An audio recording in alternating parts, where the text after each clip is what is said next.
आप देख रहे हैं आहट एक अनहोनी की। हमारी आज की कहानी के लेखक हैं राजवीर जी। तो आइए बढ़ते हैं हमारी आज की कहानी की ओर। बेंगलोर में हमारी पढ़ाई खत्म हुए 6 महीने से ज़्यादा हो चुका था। हम सभी दोस्त अब अलग अलग जगहों पर जॉब पर लग चुके थे। एक दिन सतीश ने कॉल करके सभी को कॉन्फ्रेंस में लिया और हम सब ने मिलकर एक पिकनिक प्लान की। ज़्यादा दूर तो नहीं, लेकिन कुछ दूर तो जा ही सकते थे। ऊटी हमारा पसंद का डेस्टिनेशन था। हम सभी ने ऊटी पर पसंदगी उतारी और नियत डेट पर हम सभी लोग बस से सफ़र करते हुए ऊटी पहुंच गए। ऊटी हम शाम को ही पहुंच गए थे। जिस दिन हम पहुंचे थे उसी दिन शाम को खाना खाकर हम सभी दोस्त ऊटी टाउन घूमने के लिए निकल पड़े। घूमते घूमते थकान की वजह से कुछ दोस्तों वापस भी चले गए और बाकी कुछ सिंगल या साथ में अलग अलग घूम रहे थे। मेरा ध्यान ही नहीं रहा कि कब मैं अपने ग्रुप से एकदम अलग हो गया और कितनी दूर निकल आया था। मैं कुछ पागलपंथी करते हुए फॉरेस्ट एरिया में चला गया था और अब मैं एकदम से रास्ता भटक गया था।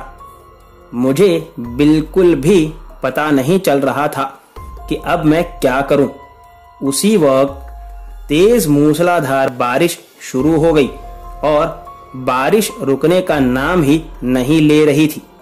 मैं अपना मोबाइल तक होटल के कमरे में छोड़ आया था, इसलिए किसी को कॉल तक नहीं लगा पा रहा था।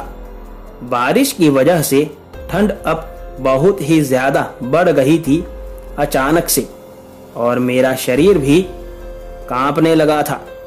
मुझे ऐसा लगने लगा कि अब मैं मर ही जाऊंगा। जिस पेड़ के नीचे मैं खड़ा था वो पेड़ भी अब पानी को रोक नहीं पा रहा था।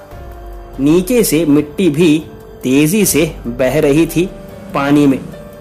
तभी अचानक से वहां एक मेरी ही उम्र का एक लड़का आया और उसने मुझसे पूछा कि क्या हुआ, खो गए हो।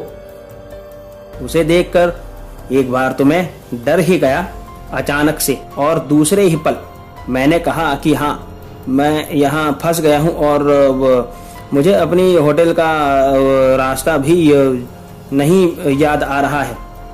उसने मुझसे कहा कि दोस्तों से अलग होने की क्या ज़रूरत थी, चलो मेरे साथ, मैं तुम्हें तुम्हारे होटल पहुँचा देता हूँ। वो आगे आगे चलने लगा और मैं उसके पीछे पीछे कुछ भी बोले बिना चले जा रहा था। उस वक्त मैंने एक चीज गौर की कि मैं जितना बारिश से परेशान हो रहा था उतना ही वो आराम से था, जैसे उस पर पानी का कोई असर ही ना हो रहा हो। कुछ देर में वो मुझे मेरी होटल तक ले आया और दूर से देखते हुए कहा कि वो रहा तुम्हारा होटल, अब जल्दी जाओ, सब परेशान हो रहे होंगे। मैं दौड़ते हुए होटल पहुंचा। तभी मुझे रियलाइज हुआ कि मैंने तो उसे मेरी होटल के बारे में बताया ही नहीं था और ना ही कुछ भी अपने दोस्तों के बारे में। फिर उसे कैसे पता चला कि मैं दोस्तों से अलग हो गया था।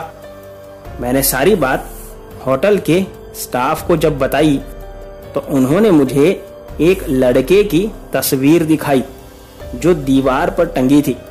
तब मैंने कहा कि हाँ, ये तो वही है।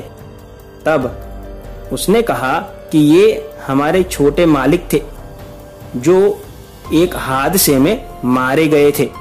ये पहले भी कई बार लोगों की मदद करते हुए पाए गए हैं। दोस्तों, ये थी राजवीर जी की कहानी।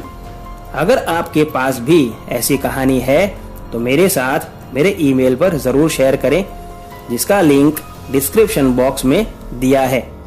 मिलते हैं अगली कहानी में, तब तक अपना ख्याल रखें। धन्यवाद।